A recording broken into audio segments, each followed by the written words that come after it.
गली मोहल्ले में टेंट लगाकर होने वाली शादी पार्टियों में अक्सर आपने इस तरह की प्लेट में खाना तो जरूर खाया होगा, जिसे डिनर सेट के रूप में दिवाली जैसे त्योहारों पर एक दूसरे को गिफ्ट में भी दिया जाता है। इसलिए आज मैं आपको इस डिनर सेट को फैक्ट्री में कैसे बनाया जाता है उसका पूरा प्रोसेस दिखाने वाला हूं, जिसको बनाने के लिए सबसे पहले एक खास प्रकार के पाउडर का इस्तेमाल किया जाता है, जिसे मेलामाइन नाम से जाना जाता है। तो भैया इस पाउडर को निश्चित मात्रा में कटोरियों में निकालते रहते हैं और इसको तराजू पे तोल तोल कर एक जगह इकट्ठा करते रहते हैं। अब इस पाउडर को जिस हाइड्रोलिक प्रेशर मशीन के अंदर डाला जाएगा और जिस भी साइज की प्लेट बनाई जाएगी उसी साइज की डाई को लगाया जाता है और उसकी सफाई की जाती है। फिर एक एक करके सभी कटोरियों को इस डाई में पलट दिया जाता है और एक बार में लगभग यहाँ पर 4 प्लेट तैयार होने वाली है। इसके बाद मशीन को बंद कर दिया जाता है और लगभग 2 मिनट के बाद जब मशीन अपना ओपन होता है तो मशीन के प्रेशर के कारण अपना जितना भी पाउडर होता है पिघल के यहाँ पर प्लेट का रूप ले लेती है। अब इस प्लेट को सुंदर बनाने के लिए और उसमें डिजाइन देने के लिए एक पेपर की शीट भी डाली जाती है। तो भैया एक एक करके सभी प्लेट के अंदर इस पेपर की शीट को डाल देते हैं और पेपर की शीट डालने के बाद दोबारा से इस मशीन को 2 मिनट के लिए बंद कर दिया जाता है और 2 मिनट के बाद जैसे अपना मशीन ओपन होता है तो ये शीट इस प्लेट के साथ अच्छी तरीके से चिपक जाता है। अब इस प्लेट को थोड़ा सा चमकीला बनाने के लिए, इसमें ग्लॉसी लुक देने के लिए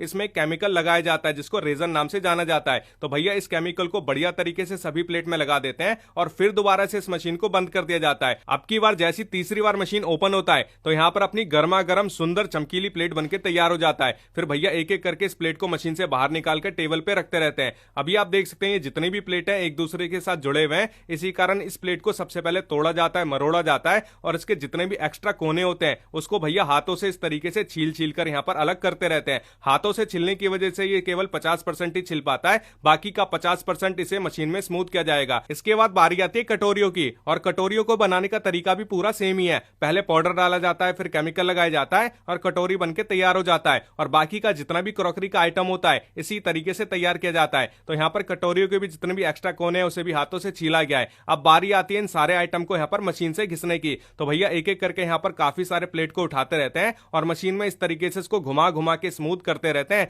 ताकि कोई भी इसका खुरदुरा कोना बच ना जाए। जब सारे प्लेटों को अच्छे से घिस लिया जाता है फिर बारी आती है कटोरियों की। तो भैया एक साथ 40 से 50 कटोरियां उठाते हैं और सभी कटोरियों को एक साथ मशीन में रगड़ना स्टार्ट कर देते हैं ताकि अच्छे से सभी कटोरियों के कोने स्मूथ हो जाए। फिर इन आंटी जी का काम होता है अपनी बारीक नजरों से सभी प्लेटों की चेकिंग करना ताकि पता लग सके कि किसी प्लेट में डिजाइन में गड़बड़ी तो नहीं है, किसी प्लेट में स्क्रैच तो नहीं है, कोई प्लेट अंदर बाहर से टूटा तो नहीं है। तो सभी प्लेटों की चेकिंग करने के बाद जितनी भी सही प्लेट होती हैं उसको अलग रखा जाता है। इसके बाद जितने भी अपने सही पीस होते हैं उसको यहाँ पर सील पैक किया जाएगा। तो प्लेट के बंडल के बीच में पन्नी लगाई गई है और उसको हॉट गन की मदद से इस तरीके से सील पैक किया जाता है। फिर इसको आगे भेजा जाता है जहां पर इन प्लेट के बंडलों को एक डब्बे में पैक किया जाएगा। फिर इन डब्बों को बड़े से गिफ्ट वाले डब्बे के अंदर ट्रांसफर किया जाता है ताकि शादी पार्टी या फिर दिवाली के अवसर पे आप इसे अपने रिश्तेदारों को गिफ्ट के रूप में दे सकें। भाई हमारे बचपन में तो इस तरह की प्लेट को टेंट वाली प्लेट कहा जाता था क्योंकि ऐसी प्लेट आमतौर पर शादी